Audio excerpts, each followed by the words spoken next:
नमस्कार, मैं विवेक वर्मा, जिसे आप एसआई वर्मा के नाम से भी जानते हैं। आज वर्मा स्टोरीज के इस मंच पर आपके सामने जीवन की वह सबसे गहरी और कड़ी डिडीशवी सच्चाई लेकर आया हूं, जिससे हम सभी मुंह चुराते हैं।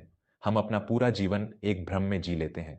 हम सोचते हैं कि हमारे बच्चे, हमारे रिश्तेदार, हमारा परिवार हमारे अपने हैं। हम उनके लिए अपना खून पानी कर देते हैं, अपनी इच्छाओं की बलि चढ़ा देते हैं, ये सोचकर कि बुढ़ापे में या बुरे वक्त में ये हमारे काम आएंगे। लेकिन जब इंसान के हाथ खाली हो जाते हैं और शरीर बीमारियों का घर बन जाता है, तब उसे एक ऐसा सत्य दिखाई देता है जो उसकी आत्मा को चीर कर रख देता है।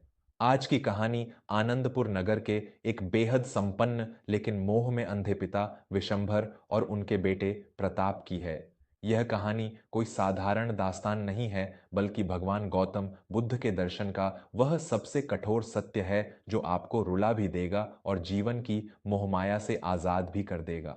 आनंदपुर नगर में विशंभर जी का बहुत बड़ा रुतबा था। वे कपद्धे के बहुत बड़े व्यापारी थे।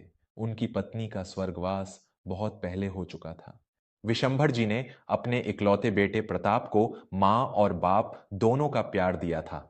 उन्होंने अपनी जवानी की कोई परवाह नहीं की। जब प्रताप छोटा था तो विशंभर जी खुद फटे जूते पहनकर मीलों पैदल चलते थे। लेकिन प्रताप के लिए उन्होंने शहर के सबसे महंगे खिलौने और कपदहे खरीदे। उन्होंने अपनी पाई पाई जोधा कर प्रताप को एक बद्धा इंसान बनाया और उसकी शादी एक बहुत ही सुंदर और तेज तर्रार लड़ौकी रागिनी से करवा दी। विशंभर जी सोचते थे कि उनका बेटा उनका श्रवण कुमार है। इसी अंधमोह में आकर विशंभर जी ने 60 वर्ष की उम्र में अपना पूरा व्यापार, अपनी सारी पुश्तैनी संपत्ति और वह विशाल हवेली, सब कुछ अपने बेटे प्रताप के नाम कर दिया। उनका मानना था कि जब अपना ही खून है तो संपत्तियों के कागजों में अपना नाम रखने का क्या फायदा। लेकिन नियति का खेल बहुत क्रूर होता है। संपत्ति नाम होते ही विशंभर जी को एक भयंकर व्याधि लकवा ने घेर लिया। उनके शरीर का दाहिना हिस्सा पूरी तरह से सुन्न पड्डेच गया। जो विशंभर जी कल तक पूरे नगर के बाजार में शेर की तरह चलते थे, आज वे अपनी ही हवेली के एक छोटे से कमरे में खाट पर मोहताज हो गए हो। उन्हें उठने, बैठने और यहां तक कि पानी पीने के लिए भी सहारे की जरूरत पड्डी डियचने लगी। शुरुआत के कुछ दिन तो प्रताप और रागिनी ने उनकी थोड़ी बहुत सेवा की, लेकिन जल्द ही उनके चेहरों से शराफत का नकाब उतरने लगा। रागिनी को विशंभर जी की बीमारी और उनके कमरे से आने वाली दवाइयों की महक से चिढ़ होने लगी।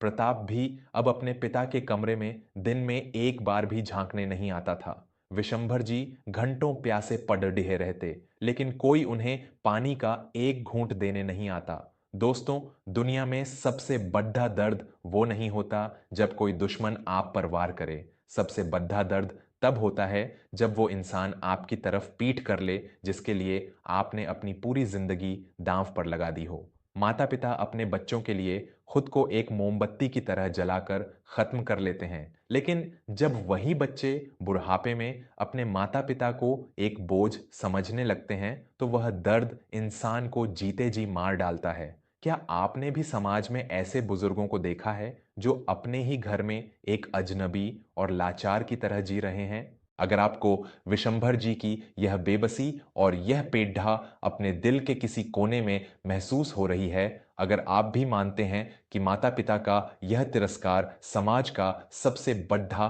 पाप है, तो अभी वर्मा स्टोरीज चैनल को सब्सक्राइब कर लें। आपका एक सब्सक्राइब मुझे यह ताकत देता है कि मैं समाज की इन कड़ियावी सच्चाइयों को बेबाकी से आपके सामने लाता रहूं। जुद्धिए हमारे इस परिवार से। अब भी सब्सक्राइब का बटन दबाइए और चलिए सुनते हैं कि विशंभर जी के साथ आगे क्या अनर्थ हुआ। सर्दियों की एक बहुत ही ठंडी और सर्द रात थी। बाहर ठंडी हवाएं चल रही थीं। विशंभर जी के कमरे की खिड़की खुली रह गई थी और उन्हें भयंकर ठंड लग रही थी। उनके गले में कफ जम गया था और वे जोर जोर से खांस रहे थे। प्यास के मारे उनका गला सूख रहा था। उन्होंने कांपते हुए अपने बाएं हाथ से पानी का गिलास पकड़ लेने की कोशिश की, लेकिन गिलास उनके हाथ से छूटकर जमीन पर गिर गया और एक तेज आवाज हुई। गिलास गिरने की आवाज सुनकर बगल के कमरे से प्रताप और रागिनी की नींद खुल गई। दोनों झुंझलाते हुए विशंभर जी के कमरे के दरवाजे पर आए। रागिनी ने अत्यंत कठोर और कर्कश आवाज में कहा, इनकी इस रोज रोज की खांसने की आवाज और बर्तनों के गिरने से रात भर नींद नहीं आती। हम दिन भर व्यापार और घर का काम संभालें या रात भर इनकी पहरेदारी करें, न जाने भगवान इन्हें कब अपने पास उठाएगा। सारा व्यापार तो वैसे भी अब हमारा ही है, बस ये एक बोझ बनकर हमारे सिर पर बैठे हैं। प्रताप ने भी अपनी पत्नी की हाँ में हाँ मिलाते हुए कहा, तुम सही कह रही हो रागिनी। कल से मैं इनका बिस्तर उस पीछे वाले पुराने छप्पर में डलवा दूंगा। वहीं पड़ी डीडीएचे रहेंगे, कम से कम हमारी नींद तो खराब नहीं होगी। दरवाजे के पीछे से आती ये बातें विशंभर जी के कानों में किसी पिघले हुए शीशे की तरह उतरी। उनके हृदय के हजारों टुकड़े हो गए।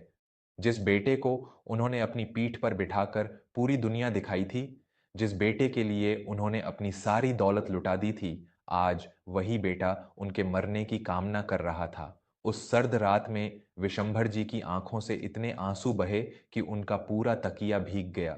उस रात उनका सारा मोह, सारे रिश्ते और सारे भ्रम एक झटके में टूट गए। अगली सुबह जब सूरज की पहली किरण निकली, विशंभर जी ने एक कड्ढा फैसला लिया। उन्होंने अपनी लाठी उठाई और अपने सुन्न पड्ढे पैर को घसीटते हुए बिना किसी को कुछ बताए हवेली के पिछले दरवाजे से बाहर निकल गए। उन्हें पता चला था कि आनंदपुर नगर के बाहर नदी के किनारे एक बहुत ही महान बौद्ध भिक्षु आचार्य शीलभद्र पधारे हुए हैं। घंटों की पीड़ादायक यात्रा के बाद लहूलुहान पैरों के साथ विशंभर जी नदी के किनारे उस वट वृक्ष के पास पहुंचे जहां आचार्य शीलभद्र ध्यान मग्न बैठे थे।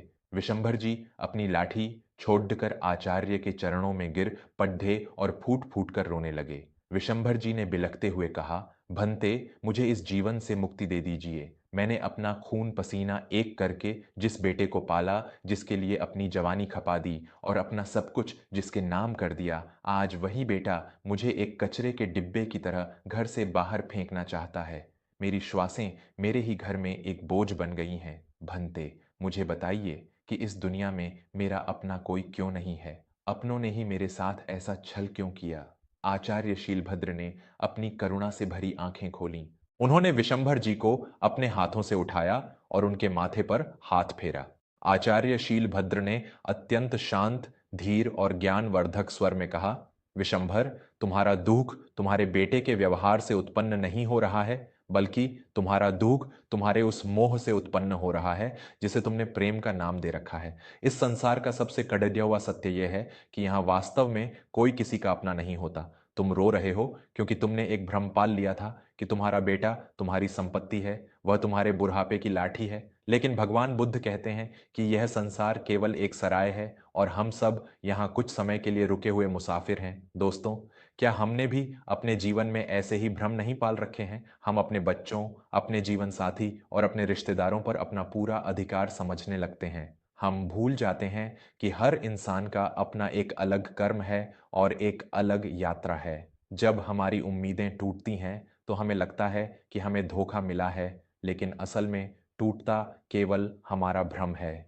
आचार्य शीलभद्र की ये बातें हमारे जीवन के हर उस दुख का सीधा इलाज हैं जो हमें अपनों से मिलता है। अगर भगवान बुद्ध का यह गहरा दर्शन आपके मन को झकझोर रहा है, अगर आप भी इस जीवन के कड़ी डीडीएचवे सत्य को स्वीकार करने की हिम्मत रखते हैं, तो बिना एक पल गंवाए वर्मा स्टोरीज इसको सब्सक्राइब करें। आपके सब्सक्राइब करने से यह परम ज्ञान उन लाखों दुखी आत्माओं तक पहुंचेगा जो आज भी किसी न किसी झूठे रिश्ते के मोह में अपने आंसू बहा रही हैं। तो अभी सब्सक्राइब का बटन दबाएं और बेल आइकन को जरूर दबाएं।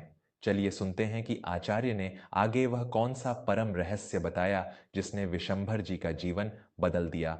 आचार्य शीलभद्र ने विशंभर जी की आंखों में सीधा देखते हुए अपनी बात को आगे बढ़ाया। विशंभर, आचार्य बोले, जब शाम होती है तो बहुत सारे पक्षी एक ही पेड़ेज पर आकर बैठ जाते हैं। वे रात भर साथ रहते हैं, चहचहाते हैं, लेकिन जैसे ही सुबह होती है, हर पक्षी अपनी अपनी दिशा में उड्डे डीएच जाता है। कोई किसी का इंतजार नहीं करता। ये रिश्ते नाते, ये पति पत्नी, ये पिता पुत्र, सब उसी पेडडीएच पर बैठे पक्षियों के समान हैं। ये केवल अपने पिछले जन्मों के कर्मों और इस जन्म की जरूरतों के कारण एक साथ हैं। जब तक तुम स्वस्थ थे, तुम्हारे पास धन था, तुम उनके लिए उपयोगी थे। यह संसार उपयोगिता का बाजार है मेरे मित्र। जब तुम्हारी उपयोगिता खत्म हो गई तो उनका प्रेम भी खत्म हो गया। इसमें उनका कोई दोष नहीं है। यही इस संसार की प्रकृति है। विशंभर जी ने सुबकते हुए पूछा, तो क्या मैं अपने बेटे से घृणा करूं भंते? क्या मैं उसे श्राप दूं?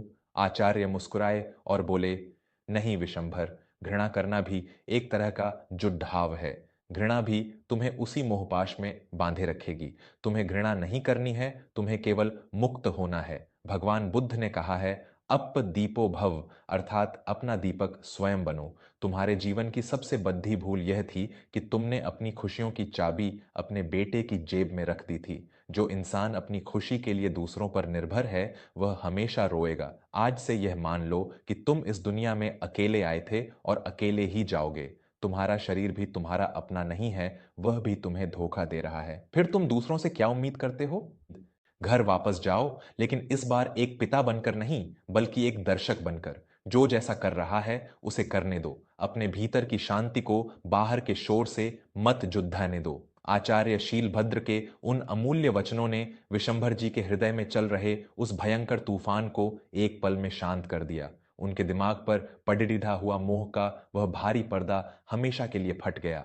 विशंभर जी के आंसू सूख गए और उनके चेहरे पर एक ऐसी अलौकिक शांति आ गई जो किसी सन्यासी के चेहरे पर होती है। उन्होंने आचार्य के चरण छुए और अपनी हवेली की ओर वापस चल पड़े। जब विशंभर जी हवेली पहुंचे तो प्रताप और रागिनी उनके गायब होने पर परेशान नहीं थे, बल्कि उन्हें इस बात का डर था कि कहीं विशंभर जी किसी से जाकर उनकी शिकायत न कर दें।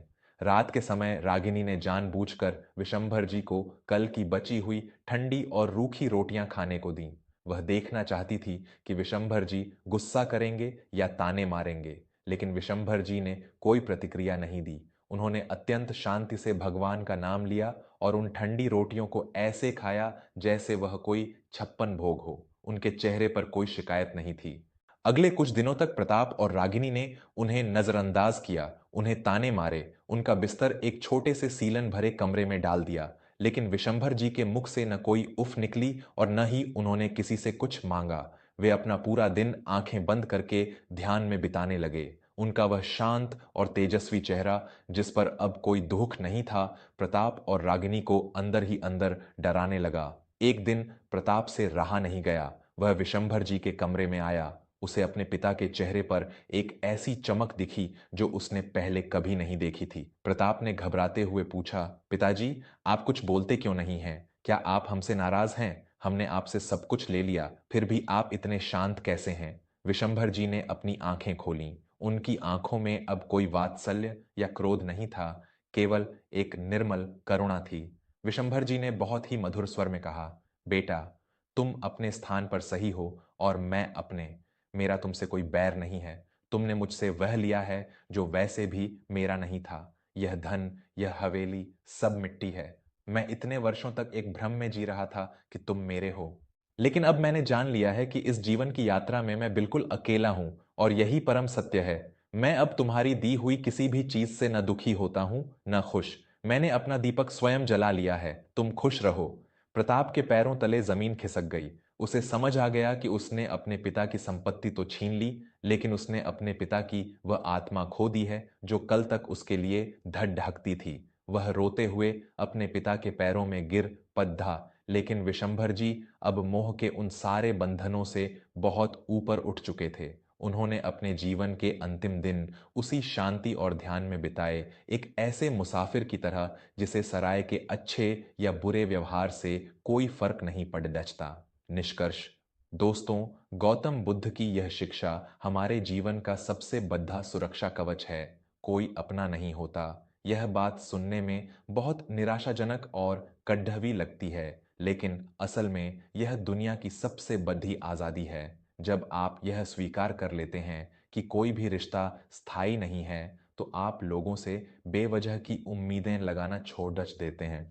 आप उन्हें प्रेम तो करते हैं, लेकिन उनके बुरे व्यवहार से टूटते नहीं हैं। संसार की हर वस्तु और हर इंसान आपके जीवन में कुछ समय के लिए है, इसलिए अपनी खुशियों की डोर कभी भी किसी दूसरे के हाथ में मत सौंपिए। अपने भीतर झांकिए, अपने कर्मों को सुधारिए और अपने मन को इतना मजबूत बनाइए कि दुनिया का कोई भी धोखा आपको अंदर से तोड़ न सके। आज की यह रुला देने वाली लेकिन जीवन की सच्चाई से रूबरू कराने वाली कहानी अगर आपके हृदय तक पहुंची है तो इस वीडियो को अपने परिवार, रिश्तेदारों और दोस्तों के साथ जरूर शेयर कीजिएगा। क्या पता आपका एक शेयर किसी बुजुर्ग को उसका खोया हुआ सम्मान दिला दे या किसी टूटे हुए इंसान को फिर से खड़ेरिढ़ा कर दे। और अंत में मैं विवेक वर्मा आपसे एक बार फिर हाथ जोड़कर प्रार्थना करता हूं कि जीवन की ऐसी ही सच्ची, गहरी और आत्मा को जगाने वाली सीख पाने के लिए वर्मा स्टोरीज को अभी सब्सक्राइब करें। आपका जुड़ाव ही मेरी सबसे बड़ी ताकत है। कमेंट में नमो बुद्धाय जरूर लिखें और बताएं कि क्या आपने भी कभी अपनों से ऐसा ही कोई धोखा खाया है। मिलते हैं अगली कहानी में। तब तक मोह से बचें और अपने मन को शांत रखें। धन्यवाद और नमस्कार।